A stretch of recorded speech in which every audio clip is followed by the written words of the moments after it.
Muy bien. Voy a hablar un poco de un tema cultural que es útil entender y voy a tratar de demostrar por qué es útil hacer esta comprensión. Interesantemente, en español,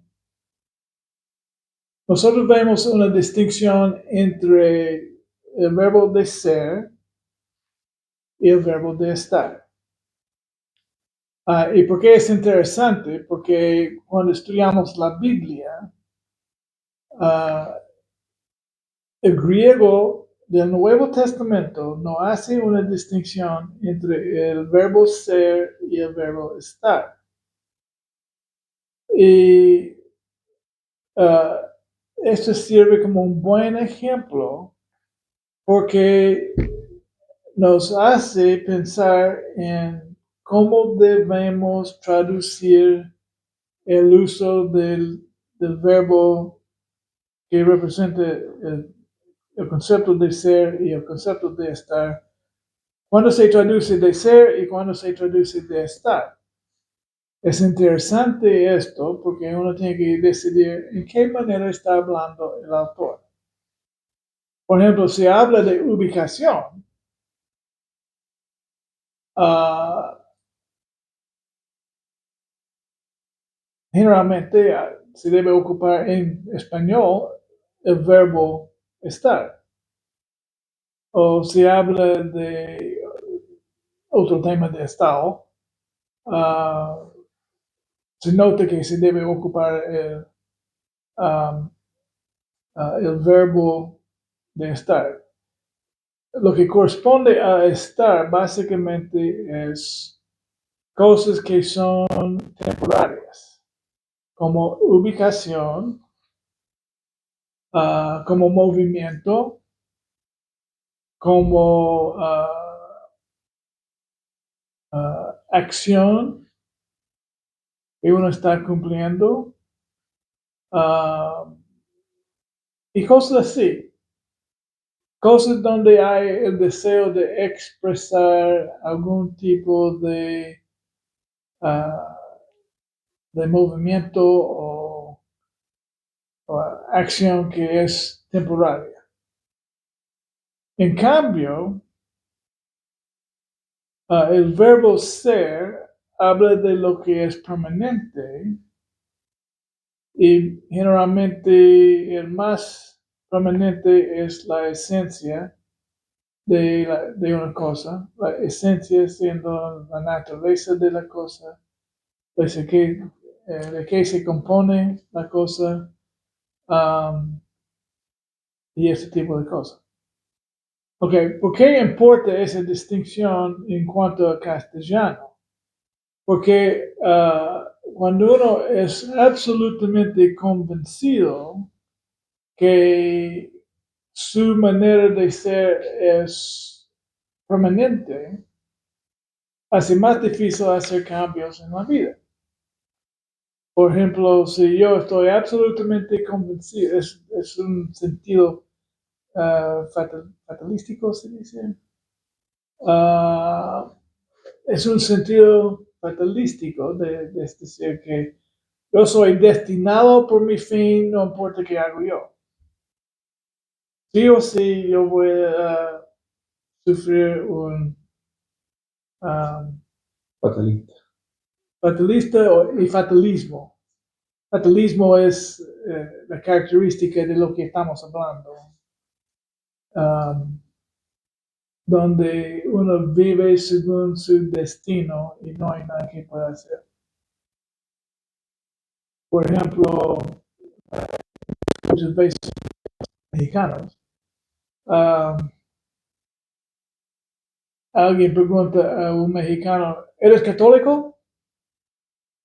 Y dicen, yo soy mexicano. ¿Y qué quiere decir esto? Que en su mente, el ser mexicano y ser católico es la misma cosa. Cuando uno piensa así, es como soy yo,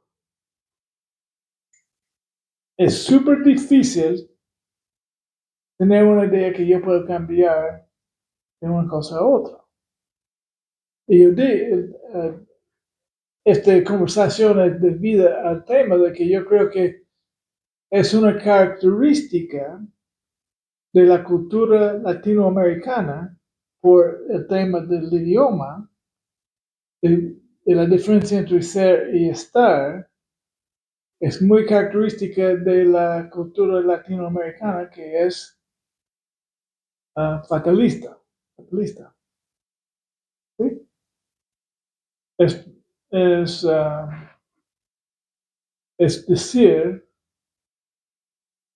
muchos latinos tienen el concepto yo soy como soy yo. Y no hay nada que me pueda cambiar.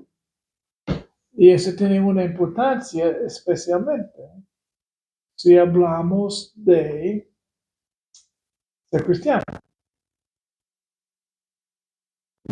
¿Y cuál sería un ejemplo que puedo ofrecer los ejemplos? La dificultad de concebir, concebir ciertas cosas en cuanto a la religión cristiana, que va en contra de la religión, de la cultura uh, latinoamericana y la cultura chilena. Primer ejemplo, nacer de nuevo. Nosotros vemos en Romanos 6, 3 y 4 que dice,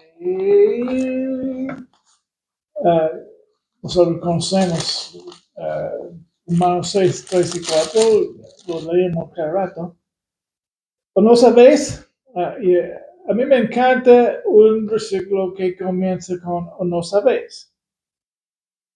Porque Pablo no está diciendo que no saben, está llamando la atención que ya saben. O no sabéis que todos los que hemos sido bautizados en Cristo Jesús, hemos sido bautizados en su muerte. Porque somos sepultados juntamente con Él para muerte por el bautismo, a fin de que como Cristo resucitó de los muertos por la gloria del Padre, así también nosotros andemos en vida nueva. Porque hay dos o tres cosas aquí que dan dificultades al concepto latinoamericano de que yo soy como soy. Uno es el concepto que uno puede morir a sí mismo. Porque este pasaje trata de este tema, de matar al hombre viejo. Y ese es el conflicto que tienen probablemente muchos latinoamericanos. ¿Y cómo puedo matar al hombre viejo? Yo soy quien soy. Y Dios me ha destinado para vivir la vida que tengo y voy a terminar como termino. Y este es el concepto que da, es un resultado del concepto de ser. Que yo puedo ser solamente lo que soy. Okay. En otras culturas, para que sepan, hay otras maneras de hacer la misma cosa. Por ejemplo, en India hay castas. Castas se llaman, no puedo bien en castellano. Y el resultado de esto es que tú correspondes a esta casta y no hay nada que pueda hacer para cambiarte. Ese es tu nivel de vida que te corresponde.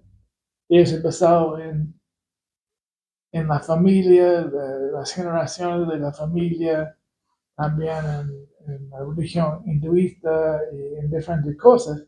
Y el resultado es, uno es lo que es. Ok. Yo hablo de esto porque yo creo que es importante que entendamos que nosotros no podemos ser limitados por hacer algo en contra a lo que Dios quiere hacer en nuestra vida. Es decir, si Dios quiere darme una vida nueva, yo no puedo insistir que yo no puedo cambiarme. Y algunos lo hacen, pero yo digo, no tenemos. Sigue. Ok. Otro ejemplo que voy a dar en cuanto a este mismo es el movimiento espiritual, que sería un ejemplo de estar. Ok. Uh, el Nuevo Testamento habla también de ser cristiano como movimiento espiritual. Y esto es el versículo, ¿saben cuál es? ¿De dónde está? Nos ha trasladado del reino de su amado es el Hijo. mismo, pero ¿dónde está? De Filipenses, Colosenses. Colosenses, correcto. Ya, hasta ahí nomás me acuerdo, tendré que buscarlo. Piénsalo. Uno, Uno es correcto. ya lo demás lo encuentro.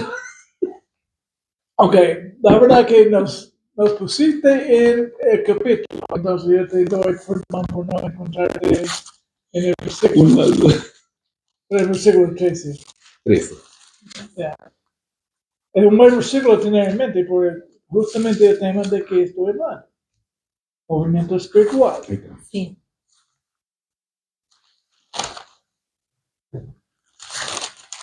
Y lo que estoy diciendo, para que sepan, es algo en que pensar para hacer a la gente pensar en algo en cuanto a ser cristiano. El tema es tu ubicación espiritual, ¿dónde estás?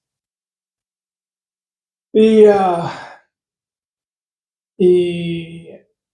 la primera carta de Juan también habla de estar en la luz y andar en la luz, que es práctica y posición espiritual. Ok, leyendo Colosenses 1:13 es el segundo ejemplo que yo dije que iba a dar. Romanos 6, 3 y 4 siendo un ejemplo.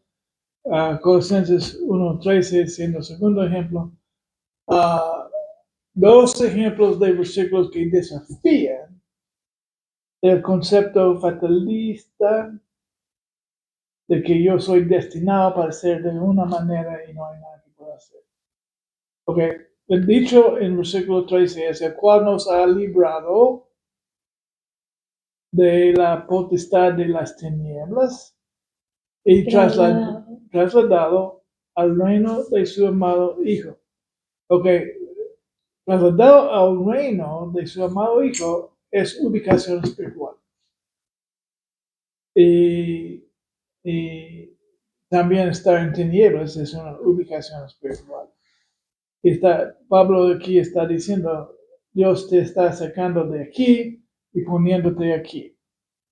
Y además eso es lo que vemos en Hechos 2, 41 y 47, 41, ellos que recibieron la palabra fueron bautizados y añadidos ese mismo día, y versículo 47 vemos que son añadidos a la iglesia del Señor.